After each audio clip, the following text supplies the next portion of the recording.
Good morning, sir. Thank you very much for joining us. Good morning. It's my pleasure to be here. Indeed. So, well, I don't know how you see that. As I was just saying, APC, seems to be consolidating across, the election, the election platform, shall we say, in the by-elections that just passed. First of all, let me take your assessment of how things went. Yeah, thank you very much. Looking around the states where the elections were conducted, and then also the reports that have come in from the various states, both from the different parties, from the local and international observers, and from the results announced by INEC, you will see that most of these elections, were majorly, influenced by first of all, the candidature of the party. Yes. Secondly, the government, the party that's controlling the state where the election was conducted.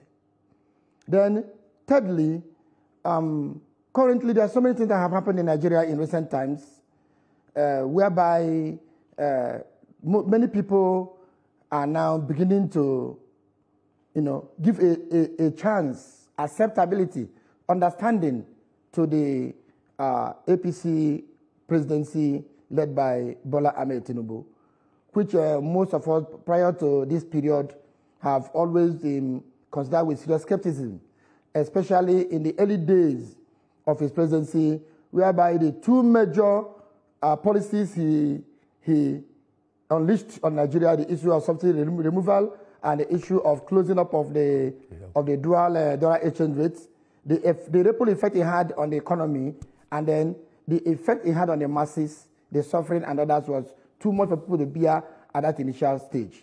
But with time, as time goes on, as he continues to bring about policies and the programs that are people-oriented, people have started appreciating that and saying that maybe they can give Mr. President a chance.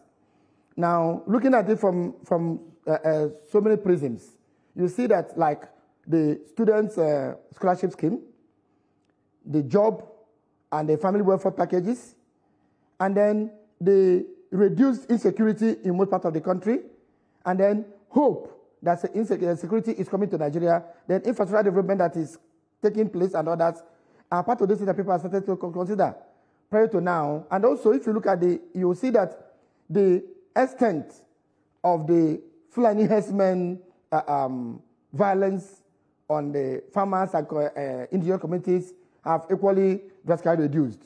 The security agencies have become, I think, more serious. And Mr. President has shown commitment by most times whenever there's an action that he goes to that place and make provision for the people. So you see, these factors influence the voting of people in the last election. Okay. But you also have to understand that there were also voter apathy across board. But most times, you see in off-season elections, voter apathy also always come about. But if you also go to some other places like in Anambra, you see that Anambra own was like a military zone, a war zone, like in Gaza, where you see thousands of armed militia taking over the full control of all the wards and police units across the South Secretariat Zone in Anambra State and Onitsha, not one constituency. In Anambra own was like it was a war. That wasn't an election, it was a war. And at the end of it, the result that came out from that Anambra election was not the result that we got on the field, but what they used the guns to now go and concoct and announce. The level of apathy in that election in some places, in fact, the total number of votes that were cast from our reports, from our various polling units gathered, there were no up to 40,000 voters across the 7 local governments in the South Secretariat Zone. But by the time you see that Abga having 90,000, which was laughable.